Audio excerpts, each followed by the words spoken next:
It's my pleasure to introduce to you our next prestigious speaker, Dr. Karol Darsa. She's going to be speaking on navigating the divide and understanding the impact of polarization on mental health. She's Executive Director of Reconnect Integrative Trauma Center. Dr. Karol Darsa is a licensed psychologist and the founder executive director of Reconnect Integrative Trauma Treatment Center, which she established in Los Angeles in 2014. This is a one-of-a-kind treatment center, integrates all evidence-based cutting-edge trauma treatment modalities under one roof. She is a survivor of childhood trauma, and she understands the challenges and the joys of the journey of healing. Dr. Darsa co-created the Invisible War Recovery Program, an intensive trauma treatment program veterans suffering from military sexual trauma. The producers sought out Dr. Darsa to create this special program for the featured veterans due to her extensive experience and proven methods of working with trauma. The program was inspired by the Academy Award-nominated documentary, The Invisible War. She's been interviewed by Katie Couric, Lisa Tare, and was featured on The Voice of America. She lectures about trauma treatment at various universities such as University of Southern California, UCLA, and Cal Lutheran. She also speaks at trauma centers and conferences. Please welcome Dr. Darsa. We're so glad to have you. Welcome her.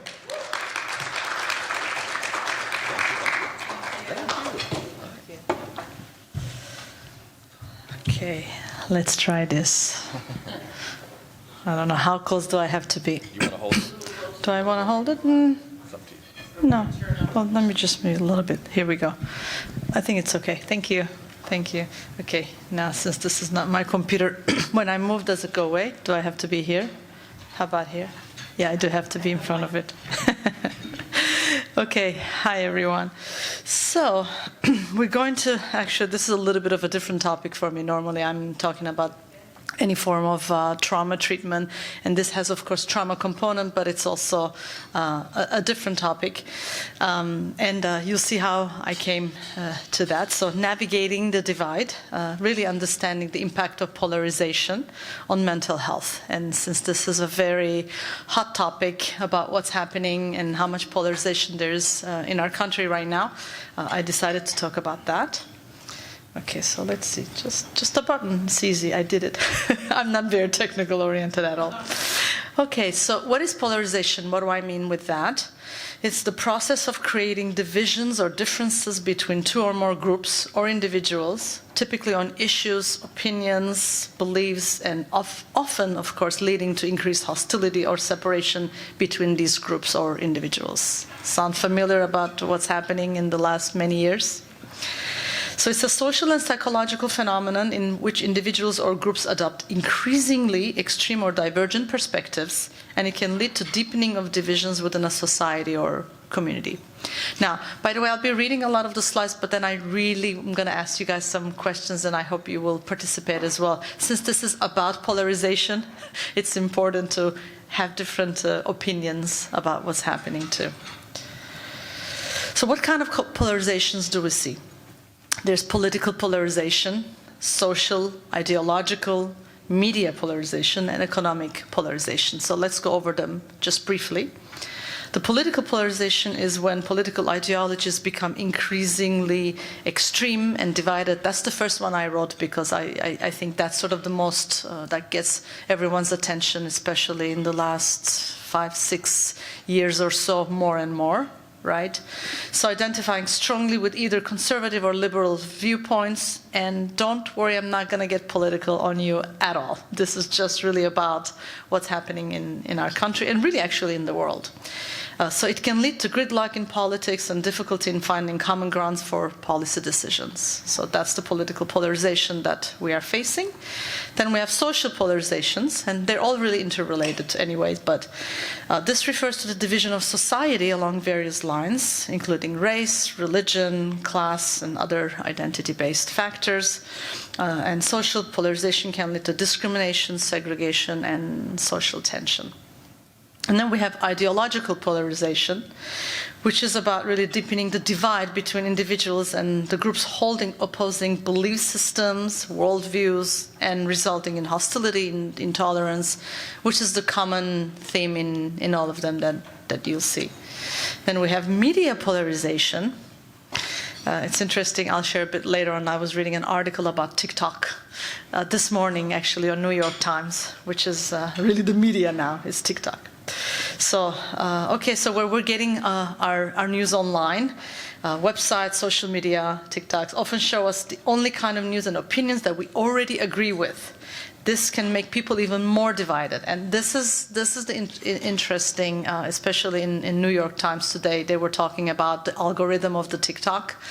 I'm sure you noticed, like, the moment you're clicking on one video, then next thing you know, you have 10 videos of that. But recently, I feel like it's gotten even more interesting, where I'm thinking of something almost, not only like I'm clicking a video or I'm talking to someone, but almost like reading my mind. I was just having a conversation about Peru with a friend the other day, and next thing I know, I have 10 videos about what's happening in Peru. It's like, wow, this is getting kind of scary. And so if you believe in something, and you're clicking once, and next thing you know, all the videos are about that, you start to truly believe, you know what, that I must be so right, because look, everyone is really supporting this belief system, not even getting any other news about any other thing. So it makes the person become more and more polarized. And that's the power of the social media right now. And then we have, of course, economic polarization. This relates to the growing wealth gap, right, between the rich and the poor. Well, that's nothing really new in a lot of other countries, developing countries or third world countries, but I think in the US is becoming greater as well. So why did I choose this topic? Actually, it's a very, very weird way of coming to this topic, because I always talk about trauma, but I also talk a lot about dissociative disorders and dissociation, which is an internal polarization, internal splitting and fragmentation.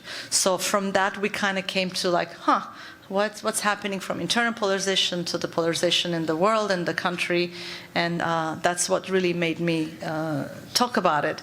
Because of what I'm seeing over the years, as you heard the presenter, I had the Reconnect Trauma Treatment Center for 10 years, but I've been doing trauma work for 25 years.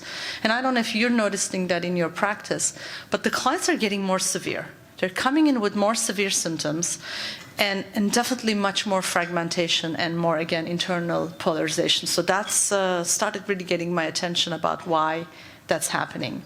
I'm seeing also increase in divorces, more family breakups, definitely suicide increase, substance abuse increase. So there's a decline in mental health, increase in the symptoms and the severity of the symptoms. And of course, as a trauma therapist, I'm always looking at, okay, let's talk about their childhood, right? It must be coming from parents. And I said, well, maybe that's not the only factor. So let's look at what's happening in the environment. And this environmental collective trauma, collective issue, collective stress really got my attention, particularly since pandemic. Because then, for the first time, not only as one country, but as a whole world, we went into this collective stress and trauma. And then we saw a huge decline in mental health. So I think we have been neglecting the environmental factor before. And so what's the difference in the last 5 years? And again, both political stress that we've been going through in this country, right, again, extreme polarization, and the pandemic really increased this issue. So let's talk a little bit more again about pandemic and mental health. I found a lot of different statistics. I like to look at these numbers because it gives me a really better idea. So, because my statistics were the clients that are coming through my doors, right, which is not data.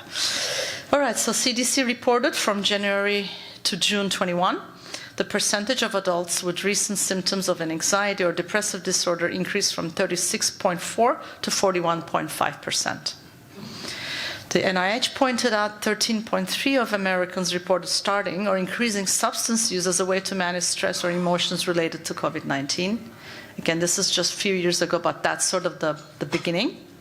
And then the Kaiser Family Foundation found that about 56% of young adults, and they are the population that suffered the most, teen and young adults actually, reported symptoms of anxiety and or depressive disorder during the pandemic.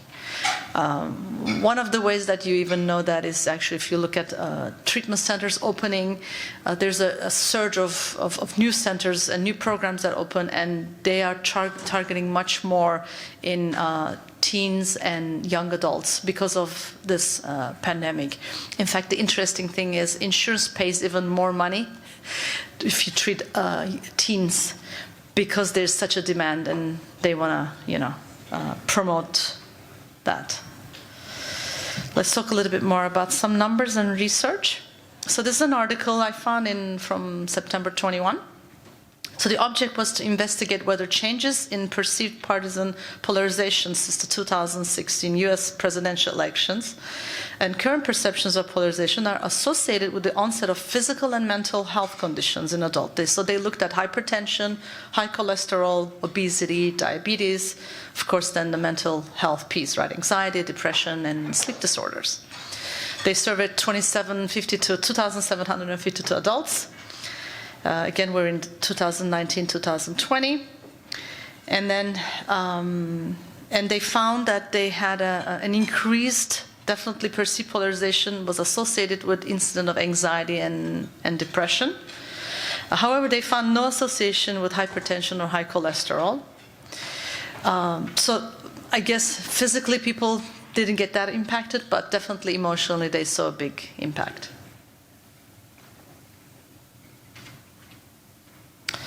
Okay, a little bit more numbers. A recent study shows that more than 70% of Americans think that disagreements about politics are worse than ever. Are you in the 70% of Americans? Yeah. And over half of the people say that they lost friends or family because they don't agree on these issues. And this surprising situation showed that the problem is getting bigger and hurting friendships and relationships. So this is doing just much more than just causing arguments, but really, again, that's the polarization and the splitting, as I'd like to call it, that's happening.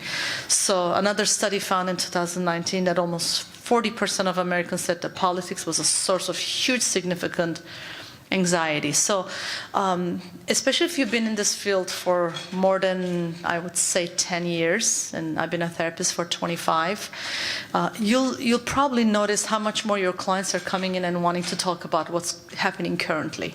Where in the past, clients would only talk about really their childhood, their relationship, I don't know, their coworkers, and now they're coming in upset about what's happening in the world, either wars or, again, elections. I don't remember people talking about elections in the past. It's just in the last, again, 6-7 years, it's increased tremendously. So I have clients who come in and say, I decided to cut ties with my, I remember this one, I decided to cut ties with my father because he believes in such and such person and I don't vote for him. Okay, so now I decided I'm not going to talk to him anymore. So this is what's happening, right? It's one thing to unfriend people on Facebook, which is also happening a lot. That's another thing to really not want to have a relationship with your parents or your children, for that matter. I actually have a personal example of a childhood friend of mine, which is really a sad story. He and his close friend, for 20 years that they knew each other, they get into this heated debate about politics. It just becomes really, very heated, and they start arguing, getting, like almost physical. And at some point, one of them gets so angry, pulls a knife, and kills the other one. Yes, so he ends up in jail. And I was literally in shock of what is happening to our world, where in the past it's like, I don't even know what people voted for. And now it's like you see almost your identity. Yes, my name is Karol Darsa, and I am, it's just, to me, it's getting very, very scary. And this is one personal story that I have. I don't know if you guys know any horror stories like this, but this actually happened to a friend of mine. So we're going to have a little bit of a discussion, because again, I wanted to make it more interactive. So I have a couple of questions. The first one is, can you think of a time when conversation became polarized? So in your experience, either with a client or with friends, and what do you think caused it? Do I have any volunteer? Anybody want to talk about any example?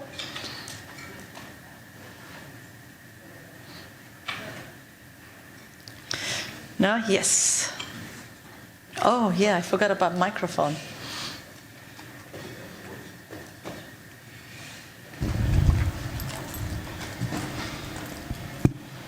Cute dress. Test. Hello. So over a year ago, I used to work with Homeland Security, and I was doing mainly the border or immigration, and that was a hot topic. Not only was it polarizing to the country, to people there, but it was also interesting during the pandemic. And one of the things that I have a medical condition where I needed to be vaccinated, so that wasn't my issue. But it became to the point where everybody working there, all the professionals, were required to be vaccinated or they will lose their job. Makes sense. Until the immigration or the immigrants coming says, I don't want to do that. And they were allowed to not do that. So that was very polarizing within everybody in the system. Regardless of the politics of it, it caused a lot of problems. Thank you for sharing. So the next one is, I know I gave a horror example, but have you noticed any polarization affecting your discussions with friends or family or colleagues or relationships? Well, thank you for that. That was really, really interesting and makes sense. I think one thing that's come up with me with colleagues has been the war in Gaza, and I have a Jewish heritage, and also I really feel for Palestinians, and there's this kind of polarization, it feels like, but also not, because I hear about both. I hear about Israelis and Palestinians really coming together and trying to create and foster connection and collaboration. And then I have certain colleagues that just feel like Israel is needing to protect itself and they need to do anything at any cost. And that's really challenging for me as a human being, wanting everybody on the planet to, have respect and kindness and survive their experience. So that's been something that's come up definitely at work and in other contexts too. Yes, and that's definitely happening everywhere. We have one more person. Did you raise your hand? I notice a much more conscious holding back in any topic. I'm watching, I'm observing. If I say something, should I say something? Is it okay to say a little bit and see if we can have this conversation or not have this conversation? Is it already going to be a hot can we not talk about anything that has to do with politics, election, geography, COVID, health? Like every conversation is like palpating for the safety of, can we even have a conversation in which we have different points of view here? Is that safe enough? So there's a lot. So I'm not having as many polarizing conversations, but I'm also noticing the hesitancy and awareness of whether to move forward into a conversation or not. So that's occurring for me. Thank you for saying that. That is exactly the most common feeling for me and for many people too. In fact, a client I hadn't seen in 3 years came back yesterday. That was the first thing that she said. She said, I don't feel free anymore to speak. And I thought, wow. That's like we're talking about on one hand freedom of speech, and then the first thing that she says is, I'm too scared of people's reactions to my views. Right? That's what I mean, right? The tolerating has decreased also tremendously. Thank you for everyone. So I might have to wear my glasses for this one. Oh, you guys have much bigger. Polarization, okay, so actually can have positive effects too, right? I've been kind of saying in a negative way, but it can promote passion, advocacy for important issues and help clarify differences in viewpoints. But for the sake of this discussion, of course, I am looking into more when it's like extreme, when we don't have the freedom or we're just too afraid to lose people anymore, or right? It's now really creating social difficulties. So it can also contribute to increased conflict, and a breakdown within a society. So I have a little bit more statistics here. In a study in 2020, they found a significant association between political polarization and suicide rates in the US. So now that's becoming scarier. And countries with higher levels of polarization, counties, had definitely higher suicide rates. And another research in 2019 found that excessive screen time, including exposure to political content, was also associated with increased risk of depression in adolescents. All right, so constant exposure to polarized and contentious discussions, whether in the media or personal interactions, can lead to heightened stress and anxiety. People distance themselves from friends and family who's holding opposing views, and like the gentleman said, or not even, bring it up ever. So prolonged exposure to stress and negative emotions associated with polarization can have adverse effects on physical health, potentially leading to issues like high blood pressure and cardiovascular problems. I guess one study found there was some physical issues coming up as well. Why do we have polarization? It's almost like there's this need. I don't know if you're noticing when it's like there's something maybe addictive about this fight, So many countries have a really history, actually, of deeply divisive issues like slavery, civil wars, north-south fights, east-west fights, right? Well, there's definitely the history that comes. There's the income inequality, so economic differences can create it. Well, the more we have social media, news, more access to that definitely increases, as we were just talking about, the algorithm and the TikToks. Cultural differences. And I think a lot of the countries also became more melting pots now. I think in the past, maybe it was more sort of the same kind of people live together, but now that we have the ability to work from anywhere, travel to anywhere, and so it just became a lot of different cultures, races, and backgrounds living under the same roof. Not really roof, but and then we have, of course, differences in religious and moral values or sexual gender identity issues that become much more prominent. People have more freedom to talk in one hand, and at the other hand, no. So that's sort of the interesting thing. All right, a couple of more questions. All right, what role do you think the media plays in contributing to polarization, and how can it impact mental health? Does anybody want to contribute? Yes, again? Sorry, I'm going to make you... This is a sportive... Oh. Okay.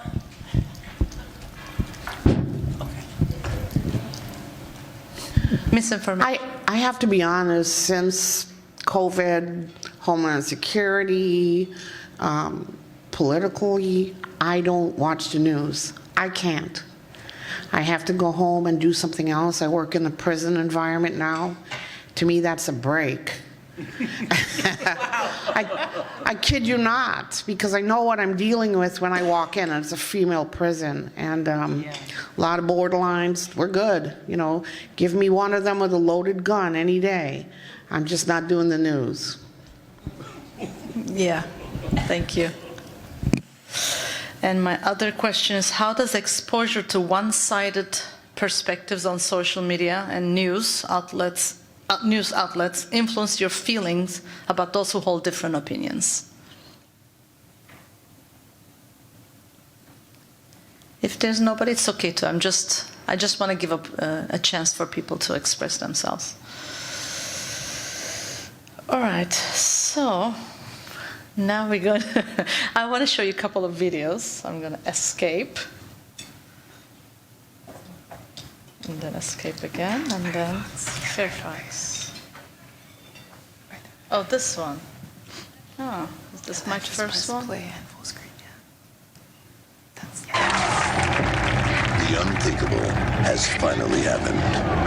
Our nation, torn, broken. You could move to Canada, but you love your country. What can a person like you do? What if there was a place where the unthinkable didn't happen and life could continue for progressive Americans just as before? Now there is. Welcome to the bubble. Coming in January 2017, the bubble is a planned community of like-minded freethinkers, and no one else. So if you're an open-minded person, come here and close yourself in. In here, it's like the election never happened. While who knows what the hell is happening outside in their America, the bubble will be a fully functioning city-state. With things everybody loves, like hybrid cars, used bookstores, and small farms with the rawest milk you've ever tasted. That's more like it. Even though you're in the bubble, you'll still stay fully connected to the world outside. We've streamlined our high-speed internet with only the good sites, like HuffPo, Daily Kos, Netflix documentaries about sushi rice, and the explosive comedy of McSweeney's. Clever. Need entertainment?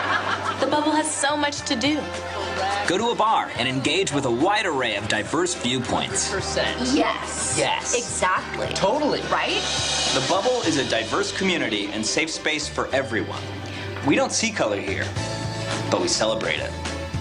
And unlike the rest of America, anybody is welcome to join us.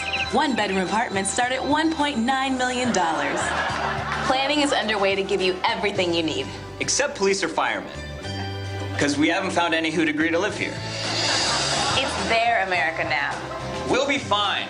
Right here in the bubble. Join us, starting in 2017. The bubble. It's Brooklyn with a bubble on it. All right.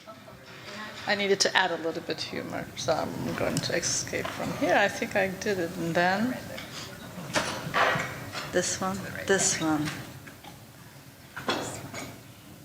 Good. Okay, now I'm going to need this again. Let's talk a little bit about internal polarization. I had to eventually make something from the outside to the inside. Here we go. So, internal polarization refers to a state of conflict division, but instead of the outside, now we're talking about inside, right? With the individual's own beliefs, values, and feelings or attitudes. In fact, when we do parts work, if you're doing any parts work, this is really even about that, right? A part of me feels this way, and another part of me feels that way. So we're working with that. The internal state can lead to significant stress, anxiety, and indecision as individuals grapple with these internal divisions. Some of the synonyms that we use, because we don't really use polarization for internal states. It's usually polarization refers to the outside.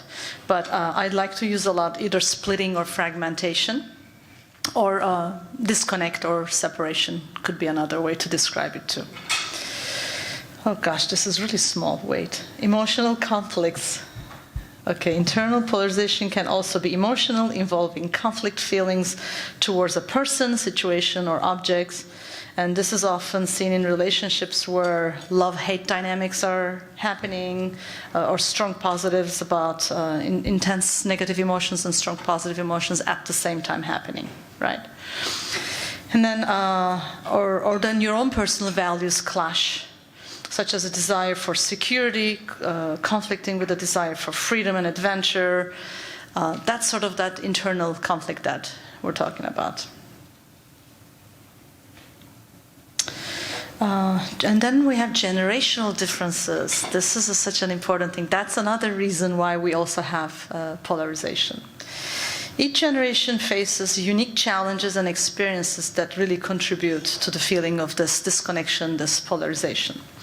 For example, younger generations such as millennials, Generation Z, have grown up in a rapidly changing world, which leads to a sense of uncertainty and instability. Every time I meet young people, it just happened the other day because I was interviewing an intern, and I said inside, oh, thank God I'm not from this generation. I just think that we had different kind of internal resources and capacities than this generation has. And I have two teens, 18 and 20-year-olds, so I see their struggles that are so different than how I grew up. Technology has fundamentally altered how really people are connecting, interacting. It provides new avenues for communication, so there's of course a lot of positive things, it's not all negative. But then social media platforms have been associated with various dissociation factors. So social comparison, especially, that's something that really a lot of young people are struggling with. Before, I mean, your only comparison was really people at your school. You know, if you went to private school, everybody wore uniform, but if you were in a public school, maybe then you were, you were wearing like clothing, and then it was like, this person has more money, they're wearing better clothing, or their hair is better, or I don't know, I'm fat, you know, those kind of things. But you didn't have this thousands of people's pictures daily in front of you to see, oh my God, everyone else is so happy, I am not, right? So the fast-paced nature, that's another issue that we have. The more speedy life is, and the more bombarded we are with visual stimulus or other kind of sound stimulus also, the less peace actually a person feels, which then can create more and more internal conflicts. So busy schedules, doing things, so we're just running from things to things, and really just this endless desire to produce things and be active. The more active we are, I don't know about you. When I grew up, I had school, and after school we just played on the street. That was it. I wasn't taken from class to class and from one activity to another, and it wasn't this chaotic kind of sense. And community ties and social structures, such as religious institutions, neighborhood organizations, and civic groups, and have weakened in many areas. And also the lack of family life. More and more, I mean, I came from Europe, and in Europe, family was everything. Our neighbors were our friends, and we just knew each other. Kids just knocked on each other's door and say, hey, you want to come downstairs and play? And of course, we didn't have cell phones. Our parents would yell from the window, hey, it's time to eat dinner. And we just like to go up. And there was something like really simple about growing like that. And again, because we didn't travel as much, or people didn't move from country to country because there was not much opportunities, you ended up really living with your families. And so the lack of that is creating some of the polarization today as well. Well, how to deal with this in sessions? So let's become a little bit practical now. We talked about it, what's happening and everything, but this is very important. So now what research is showing actually is clients are looking for therapists who share the same values. They are now really asking, like, what do you believe in, right? I'm going to come to that one in 1 second. But so another study showing 640 people, they did interviews with Democrat and Republican patients, found that 2/3 of them reported talking about politics with their therapists, and that a better therapeutic alliance was obtained when they thought that the therapist shared their views. And what do you do when you don't share the views? So I really want to ask this question because this is, to me, the most important thing. I'm curious about, do you share your political views? Are you coming from the Freudian style of they don't even know I'm married or nothing about me? We were there when we first maybe got trained, to now all of a sudden, not only that, but you have to now share your political views about that. So I'm curious about how many people disclose this information to the clients, or how do you handle it?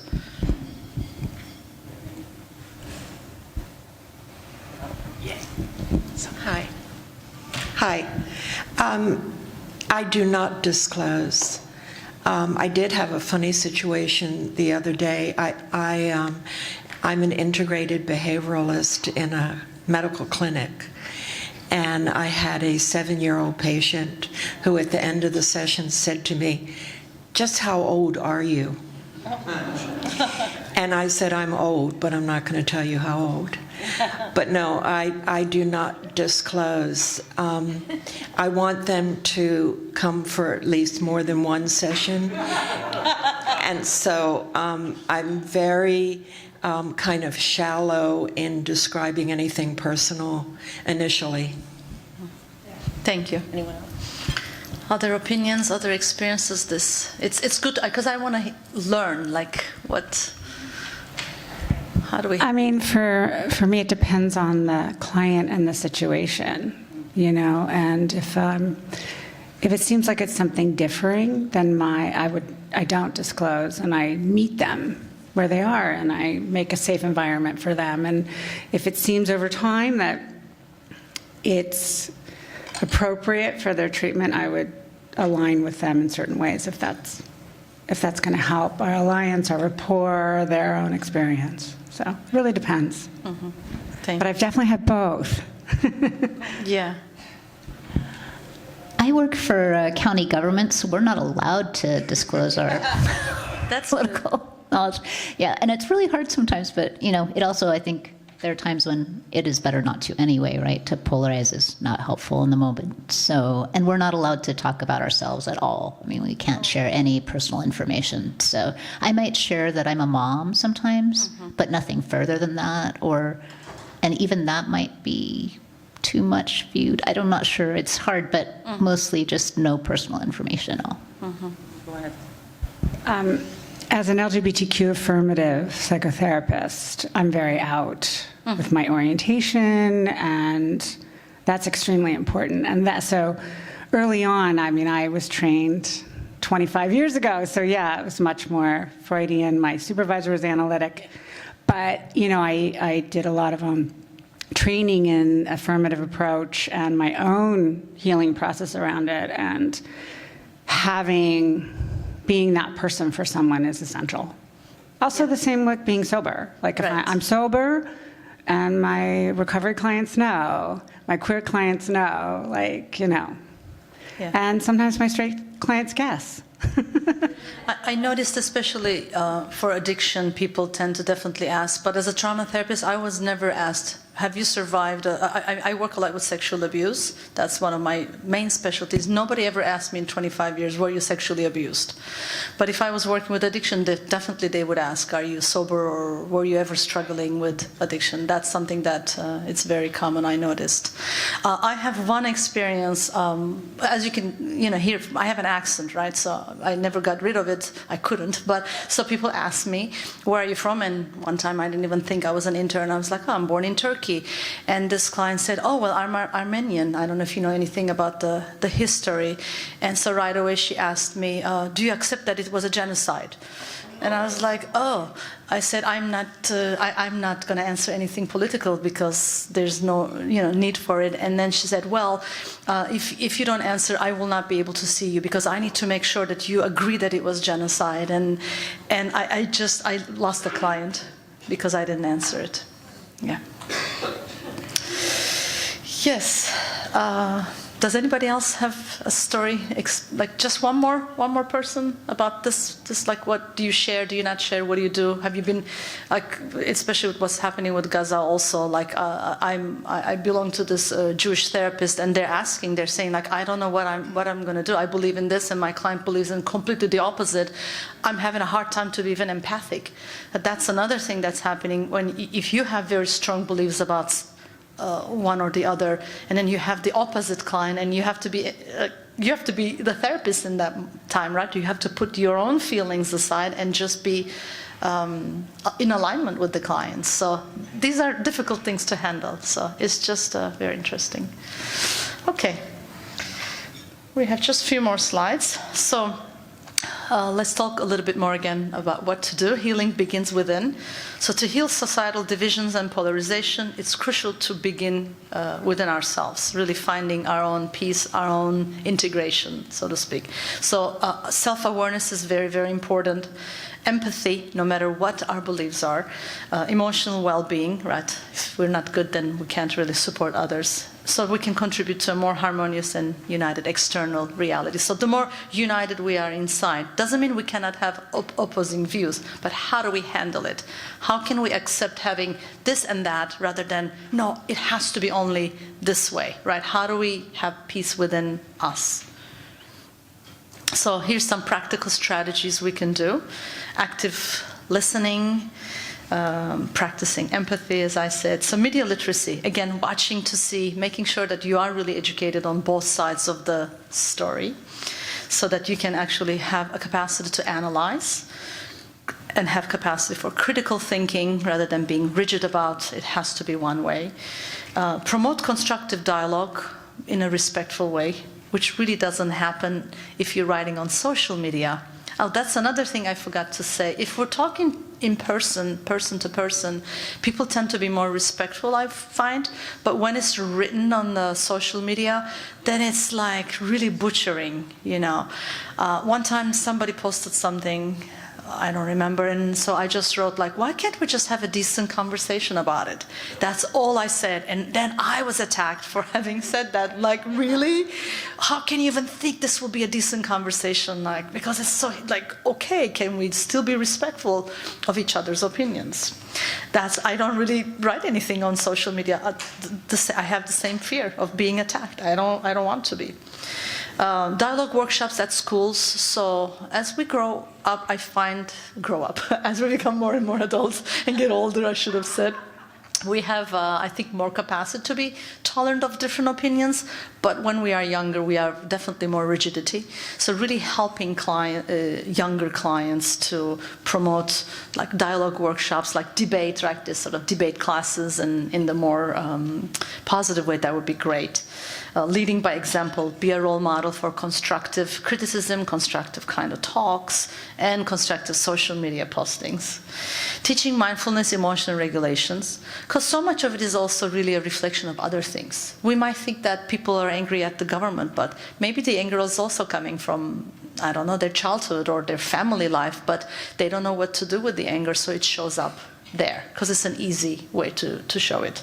And a simple tool is agree to disagree. This is something I say to my younger son all the time. Can we just agree to disagree, please? And well, apparently there are some organizations, I did some research, dedicated to help this issue, which I'd love to see. I don't know too much about them, so I'll just give you the names, because I have 5 minutes. Better Angels. These are all this is a non-profit. Braver Angels also does workshops and debates political divides. The Coffee and Convos Project, started by just two friends, one conservative and one liberal, and found a way to make it more friendly. Living Room Conversations. I like these names. People come up with really good names. It's another nonprofit. And then StoryCorps, nonprofit organization that's dedicated to collecting and sharing and preserving personal stories. Okay, our last video. And then we'll be done. Firefox. Where's the other video? Oh, here, right here. America is divided today. Roughly half the country thinks the other side is immoral or evil. The first step to making sense of this moral disagreement and finding common ground is to realize that humans are animals, and we are afraid of threats.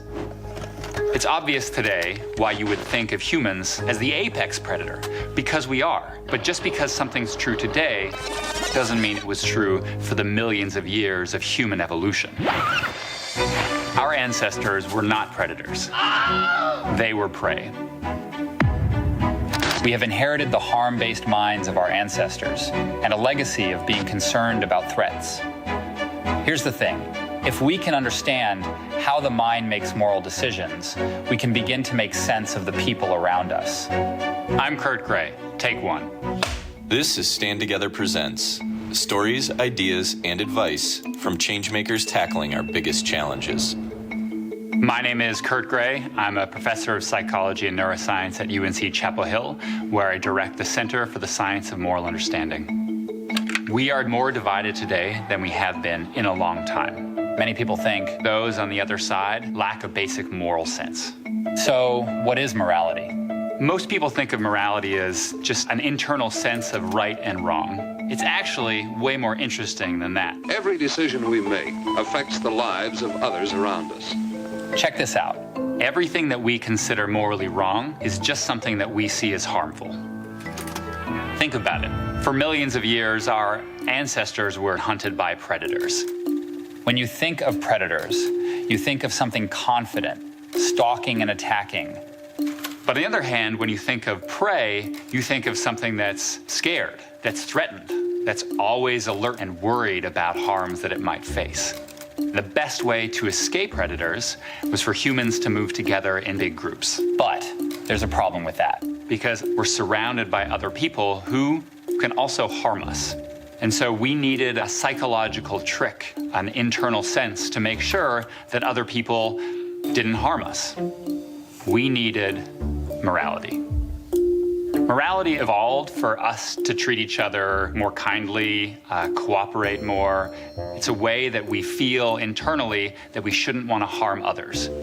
I like people. I want them to like me. It's also a way that if someone does harm us, we feel outraged and compelled so that we can punish them. When we think of the other side, we think that they're predators, but they're not. They're wired just the same as us. They're wired to protect themselves. It's easy to think that liberals and conservatives have a different moral mind. After all, we make different moral judgments.